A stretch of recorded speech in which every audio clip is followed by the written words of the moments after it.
مجھے دنیا میں بھی سزا دے دے۔ اب یہ اللہ رب العزت کی بارگاہ میں پکار رہا ہے کہ مولا کریم میں تو بندہ ہوں، تیری رحمت وسیع ہے، لیکن تیری بارگاہ میں آ کر توبہ کی، گناہ ہو گیا، پھر توبہ توڑ دی، پھر گناہ ہو گیا۔ مولا کریم میں تو بندہ ہوں، تو میرا رب ہے، تو میرا خدا ہے۔ آپ یہ آہوزاری کر رہا تھا۔ اللہ رب العزت نے موسیٰ علیہ السلام کو فرمایا، اے موسیٰ میرا بندہ فلاں جگہ پر بیٹھ کر میری بارگاہ میں آہوزاری کر رہا ہے، اس سے توبہ پھر ٹوٹ گئی، پھر گناہ کر بیٹھا، یا میرا پیغام اس کو دے دے کہ اے میرے بندے تو میرا بندہ ہے، میں تیرا رب ہوں، اگر تو 1000 بار بھی توبہ کو توڑ کر میری بارگاہ میں جب بھی آئے گا تو مجھے سچے دل کے ساتھ پکارے گا، میں تیرے گناہوں کو معاف کر دوں گا۔ وہ میرا رب ہے۔ انسان جتنا بھی سیاہکار ہو، جتنا بھی گناہ گار ہو، کہ جب اللہ رب العزت کی بارگاہ میں آ جاتا ہے تو اللہ رب العزت اس کے گناہوں کی طرف نہیں دیکھتا، اپنی رحمت کے ساتھ اس کے گناہوں کو ختم کر دیتا ہے۔ لیکن آج دنیا کے اصول بدل گئے ہیں، ہماری زندگی بدل چکی ہے، ہمارے رہن سہن کے طور طریقے بدل چکے ہیں، ہماری وہ نظریں جو پاک ہوا کرتی تھی وہ بدل چکی ہیں، ہماری وہ زبانیں کہ جن سے پاکی الفاظ نکلا کرتے تھے وہ بدل چکے ہیں۔ لیکن علماء لکھتے ہیں کہ کسی کو شہید دیکھ کر، کسی کے کپڑوں کو کم دیکھ کر، پھٹے پرانے کپڑوں کو دیکھ کر تم حقارت کی نظر سے اس کو نہ دیکھنا، کسی کے غریب کو دیکھ کر اسے ایک سائڈ پہ نہ کر دینا، اور کسی جائیداد والے کو، کسی پیسے والے کو دیکھ کر اسے عزت نہ دے دینا۔ اس لیے تمہیں کیا پتا ہے کہ تمہاری نظر کے اندر وہ بندہ جو غریبی کے عالم میں رہتا ہے، جس کو صبح کا ملتا ہے شام کو نہیں ملتا، شام کو ملتا ہے صبح کا نہیں ملتا، جو ایک ایک کپڑوں کے اندر، جوڑے کے اندر ایک ایک مہینہ، ایک ایک ہفتہ گزار دیتا ہے، دوسرا جوڑا اسے پہننے کے لیے نہیں ملتا، تمہیں کیا پتا کہ رب کی نظر میں وہ اتنا بلند ہو کہ اس کی زبان سے جو نکل جائے وہ اللہ رب العزت وہی اسے اللہ رب العزت کو پسند ہو اور وہ ہو کر ہوئے۔ کوئی ایسا بندہ کہ آپ کی نظر میں وہ بڑا اچھا ہے، آپ کی نظر میں بڑا پاکیزہ ہے، آپ کی نظر میں وہ بڑے اللہ رب العزت کی بارگاہ میں جھکنے والا ہے، لیکن تمہیں کیا پتا ہے کہ رب کی نظر میں وہ ایک غریب آدمی سے بھی ایک تنکے کے برابر رب کی بارگاہ میں اس کی قیمت نہ ہو۔ ضرورت اس بات کی ہے کہ ہم معاشرے کے اندر ایسی خرافات میں چل چکے ہیں کہ جس کے پاس کوئی چیز ہو ہم عزت بھی اسے دیتے ہیں، جس کے پاس ہاتھ میں ڈنڈا ہو ہم عزت بھی اسے دیتے ہیں، جس کی جائیداد زیادہ ہو آج دنیا کا اصول بن چکا ہے ہم اسے عزت دیتے ہیں۔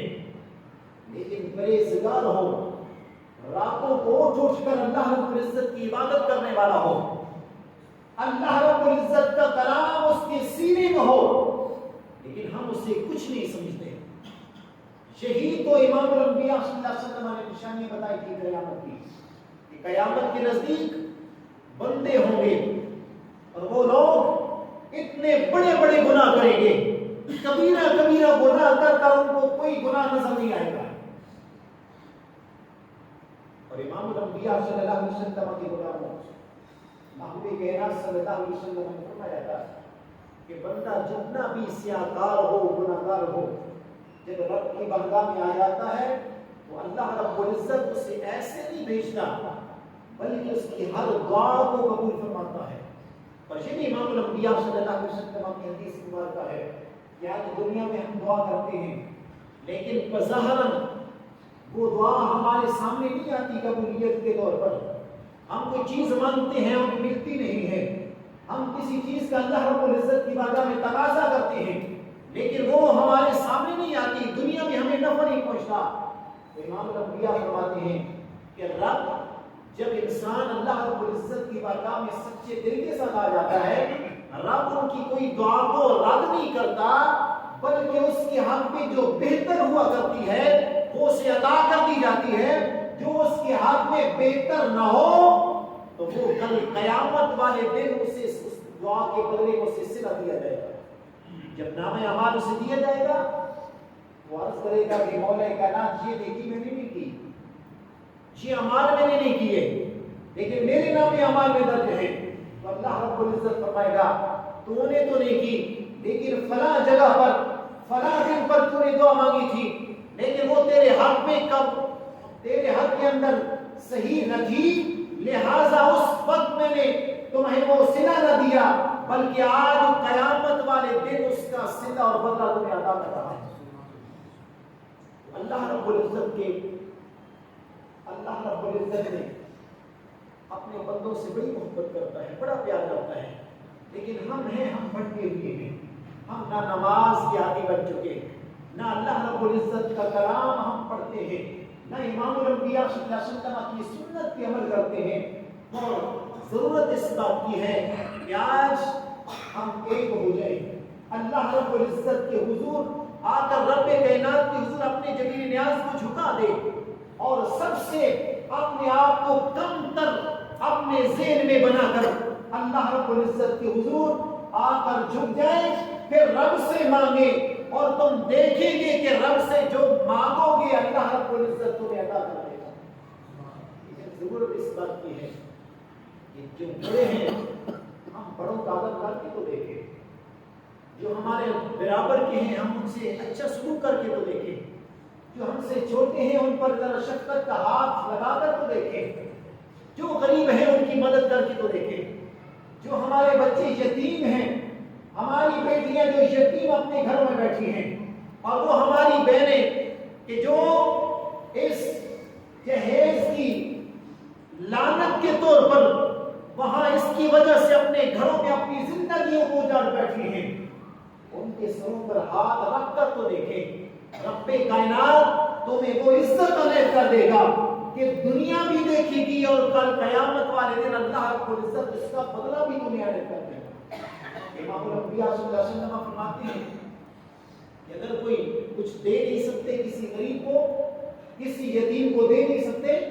اگر اس کے سر پر شفقت کا ہاتھ رکھا تو اس کے سر میں جتنے بال ہوا کرتے ہیں اللہ رب العزت اس کی نیکیاں تمہیں عطا کر دیتا ہے. لیکن ضرورت اس بات کی ہے کہ اس معاشرے کے اندر ہمیں اپنے آپ کو چینج کرنا ہوگا, اپنے آپ کو جو ہے وہ تبدیل کرنا ہوگا, ہمیں وہ زندگی گزارنی ہوگی جو اللہ رب العزت کے احکامات ہیں, ہمیں وہ زندگی گزارنی ہوگی کہ جو امام الانبیاء صلی اللہ علیہ وسلم کی حدیث کے مطابق ہے, پیارے محبوب کی سیرت کے مطابق ہے. ہم کبھی فرعون بن کر نہ بیٹھ جائیں, ہم کبھی اپنے حامان بن کر اپنی دولت پہ نہ بیٹھ جائیں, بلکہ محبوب کائنات صلی اللہ علیہ وسلم فرماتے ہیں یہ جو تمہارے پاس جتنا زیادہ مال آ چکا ہے اس میں غرباء کا بھی حصہ ہے, اس میں یتیموں کا بھی حصہ ہے, اس میں تمہارے رشتہ داروں کا بھی حصہ ہے, اس میں تمہارے بیٹوں کا بھی حصہ ہے, اس میں تمہاری بیوی کا بھی حصہ ہے, اس میں تمہارے رشتہ داروں کا بھی حصہ ہے. لیکن محبوب کائنات فرماتے ہیں کہ وہ مال جو تم جمع کر کر کے اپنے پاس رکھتے ہو کل قیامت والے دن یہی تمہارا گلے کا توق بن جائے گا, یہی انتہا بن کر تمہارے گلے میں کاٹے گا اور وہ تم دوڑو گے. اور جب پوچھے قیامت والے دن پوچھیں گے کہ مولا کائنات یہ کیا چیز ہے جو میرے گلے میں پڑ رہی ہے, میرے پیچھے لگی ہوئی ہے, تو اللہ رب العزت کی طرف سے آواز آئے گی اے انسان تمہارا یہی تو مال تھا جو میں نے تجھے عنایت کیا تھا, تو گن کر رکھا کرتا تھا, نہ تو نے اس میں سے زکات ادا کی ہے, نہ تو نے غریبوں کی اس میں مدد کی ہے, نہ تو نے اپنے رشتہ داروں کو دیا ہے, نہ اپنے بیٹوں کو صحیح معنوں میں ان میں برابری کے حق پر تو نے تقسیم کیا ہے. آج پتہ کیا ہے, آج یہ بات کرتا ہوں, آج عدالتوں میں جائیں سب سے زیادہ دیوانی کے کیس ملتے ہیں اور ان کیسوں کے اندر ہماری زندگیاں چلی جاتی ہیں. ان میں بنیادی وجہ یہ ہے کہ والد اپنی جائیداد کی صحیح تقسیم اپنی زندگی میں اپنے بیٹوں اور بیٹیوں میں نہیں کر کے جاتا ہے. اگر انسان اپنی زندگی کے اندر اپنی جائیداد اپنے بیٹوں اور بیٹیوں میں اپنی اولاد میں تقسیم کر کے برابر چلا جائے, جس طرح شریعت کہتی ہے، تو یہ اللہ رب العزت کے حضور بھی سرخرو ہو جائے، اور یہ ہمارے آپس کے بہن بھائیوں کے وہ بہن بھائی جب چھوٹے ہوتے ہیں تو ایک ٹافی ملتی ہے وہ بھی آدھی آدھی کر کے کھا لیتے ہیں، لیکن آج بڑا ہونے کے باوجود وہ ایسے دور چلے جاتے ہیں ان کیسز کی وجہ سے کہ ایک دوسرے کا منہ دیکھنے کے قابل نہیں رہتے۔ وجہ یہ ہے کہ ہم شریعت سے دور ہو چکے ہیں۔ ضرورت اس بات کی ہے کہ اللہ رب العزت کے محبوب کریم علیہ السلام کی سنت کی عمل کیا جائے، اور اللہ رب العزت کے حضور اپنے گناہوں کی معافی مانگی جائے۔ اللہ رب العزت سے دعا ہے کہ العالمین ہمیں اس کے عمل کرنے کی توفیق عطا فرمائے۔